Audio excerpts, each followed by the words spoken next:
Every day, life presents opportunities for each of us to learn and grow.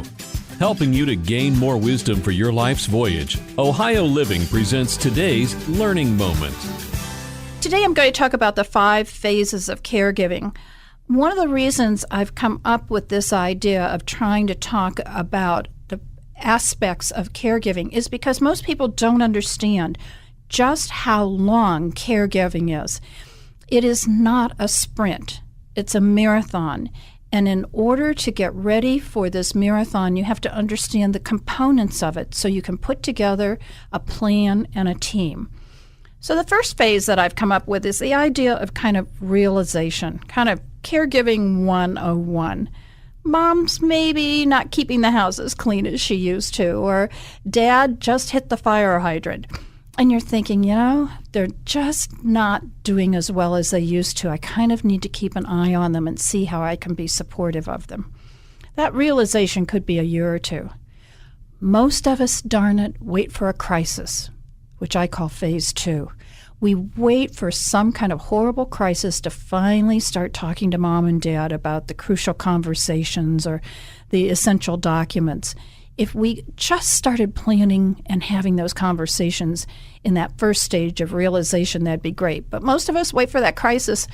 In my case, the crisis was my dad sent $68,000 in cashier's checks to Canada because he'd been told he'd won the Canadian lottery, and all he had to do was send the taxes and they would release the megabucks to him. Some people, that crisis is a phone call. Mom has fallen. She's in the emergency room. She's broken her hip. But whatever it is, we kind of wait too long, but we wait for that crisis. So now we're in caregiving 911. The next phase that I want to talk about is what I call continuous care, or those fragile years.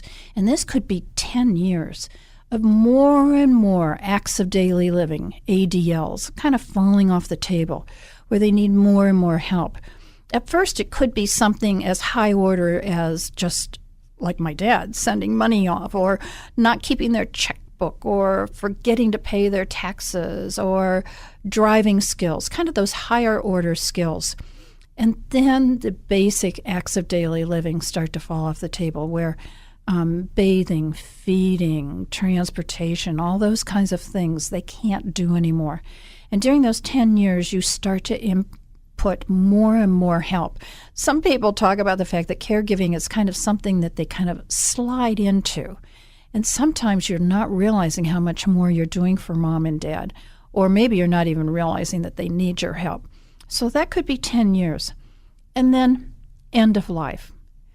We just don't talk or prepare for that, but we need to. We need to, ahead of time, talk about what do they want at end of life. We really, as adult children caregivers, want to carry out Mom and Dad's wishes. We want to make certain that their end of life plays out the way they want, whether that's that they want a lot of medical input or whether they are more interested in something like hospice. So learn about those options at end of life. Have an informational meeting with hospice if that's what your parents are thinking about. And then have open conversations. What exactly do you want? And then the 5th stage of life, or caregiving rather, is mourning. And again, we don't plan for that.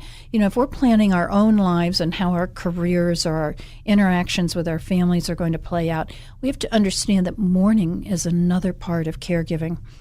When I used to do research at Case Western Reserve Med School some years ago, Kubler-Ross came out with her stages of mourning, and she predicted that mourning takes about 3 years.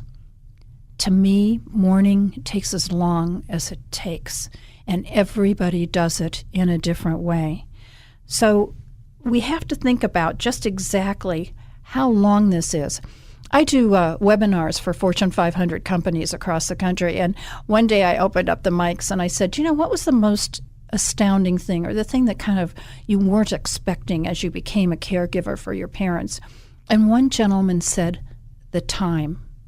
I had no concept of just how much time caregiving was going to take. So I'm hoping talking to you about these 5 phases will get you prepared for just what caregiving involves.